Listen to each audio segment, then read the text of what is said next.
Kia ora, I'm David Chaston with 90 at 9, brought to you by interest.co.nz. Because we get everything you need to know in 90 seconds at 9 o'clock with news. Financial markets can now taste a US Fed rate cut.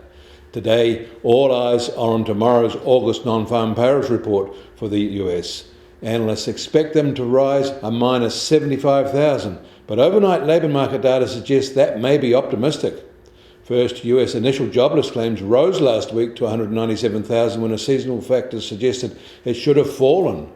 There are now more than 1.9 million people on these benefits, 90,000 more than the same time last year. Announced August job cuts came in at 86,000 in August, 40% more than in July. So far this year, companies have announced 892,000 job cuts, the highest year-to-date level since 2020. And maintaining the weakening theme, the ADP employment report only reported a jobs gain of 54,000 in August, below the expected 65,000 and well below July's 106,000. In August 2024, this data showed a 180,000 rise. But there was better PMI data out for the US services sector than the widely watched ISM version expanded slightly more than expected, while the S&P Global Market version expanded better, even if it was adjusted lower than its earlier flash version. Financial market reactions to the generally downbeat economic news was upbeat on the basis that it makes a Fed rate cut on September the 18th our time more likely. Equities rose modestly, but bond yields fell quite hard. In China, they're rolling out a new policy to try and juice up consumption, state-subsidised personal loans. Like the rest of the world, but more so in China, more debt is the answer to all economic problems.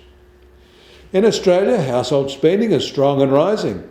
It was up 5.1% in July from the same month a year ago, up 0.5% in July from June, which is an even faster rate.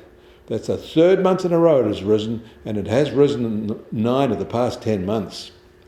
The US Treasury 10-year yield is now at 4.17%, down 5 basis points from yesterday. And the price of gold will start today at $3,543 an ounce, down $30 from yesterday.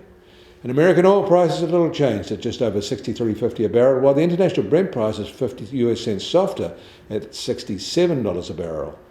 And the Kiwi dollar is now just under 58.4 US cents, down 40 basis points from yesterday. But against the Aussie, we're down 20 basis points at 89.6 Australian cents. Against the euro, we're also down 20 basis points at 50.2 euro cents. That all means our trade-weighted index starts today at just over 66.1 and down 20 basis points from yesterday.